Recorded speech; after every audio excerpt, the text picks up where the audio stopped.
आजि ठारू तुमे मो पई आखि हेब आ मु तुम पई गोड़। आमे दुहे मिसी ए जीवनर प्रेम भरा गोलापी रास्ता रे चलिबा। तुम पादरे मु पाद मिसई चलिबी आ तुमे मो आखिरे ए सारा दुनिया को देखिबो। आमे दुहे तैयारी करिबा प्रेमर आउ एक गिरी श्रृंग जहाकू देखिबो ए पृथ्वी।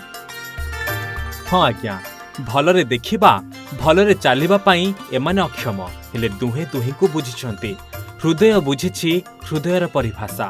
प्रथमे प्रेम आउ तापरे 7 जन्मर साथी होई एबे चर्चा को आसिछंती ए दिव्यांग दंपति।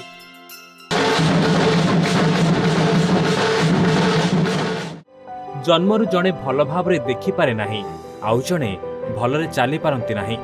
हेले दुहे अक्षम हेले कोन हेला एमानको मध्य स्वप्न देखिबार सब अधिकार रहिछि। एपरिक तांकर शारीरिक अक्षमता विवाहरे कौनसी बाधा सृष्टि करि पारि नाही। आउ ए दिव्यांग दंपतिकर विवाह पूरा अंचल रे चर्चार विषय पलटिछि। परस्पर मनर भाषा को बुझी 7 जन्मर साथी होइछंती भगवान और सस्मिता। बरगढ़ जिला सोहेला ब्लॉक बाउंस बेरना गाँर भगवान हरपाल घेस कुचिपाली गाँर सस्मिता राणा को विवाह करिछंती। बरगढ़ दिव्यांग ट्रस्ट पक्षरु एमानक विवाह आयोजन करा जायतिला। बहु आडंबर रे नहले मध्य हिंदू रीतिनीति अनुसायी बरगढ़ टाउन हॉल रे भोजी भात सह एमानकर विवाह संपन्न होइछि। उभय उभयंकु पाई बेस खुशी होइतिबा देखिबाकु मिलिछि।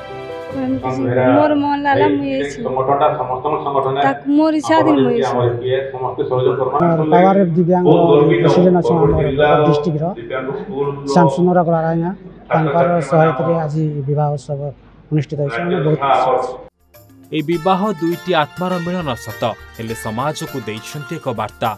वर्तमान समय रे विवाह को बड़ आडंबर सह करा जाई लक्षाधिक टंका खर्च करा जाउछि जहा पर सामना को आसुछि यौतुक निर्यातना भली घटना। देखंतु ए बाहाघर को बाजा बाजुछि उभय उभयंक बेकरे बरणमाळ दे 7 जन्मर साथी होइछंती। आउ ए बाहाघर रे यौतुक बोली किछि नाही। आउ एभली आदर्श विवाह रे अधिक खर्चांत हेबार प्रश्न नाही। ए विवाह उत्सव रे बरगढ़ विधायक अश्विनी षडंगी और शह शह दिव्यांग युवक युवती सामिल हुई दंपति को शुभेच्छा जणाइबा सह आशीर्वाद प्रदान करिसेंती। एभली आदर्श विवाह समाज पाई उदाहरण सृष्टि करिछि बोली कहिसेंती विधायक। 2 जन दिव्यांग भाई और भौणी के ई जगह रे विवाह रे बांधले मु भगवान ठाने प्रार्थना करमी तांकर वैवाहिक जीवनटा सुंदर हो एवं ई कार्यक्रम आगामी दिन में आहुरी हो। गोटे हमर सोहेला विंग रो हमर सब उपसभापति भगवान हरिपाल और सस्मिता राणा दुई लोक आज बिहार बंधन रे बांधी हेले और आमे समस्त तांग साने उपस्थित हेलु। दिव्यांग हेबा दुहिंक जीवन रे जेमिति कोनोसी प्रभाव पकाई पारे नाही एकथा उभय प्रमाण करि देखाइछंती। बरगढ़ रु मनीष कुमार को रिपोर्ट ओडिशा भास्कर।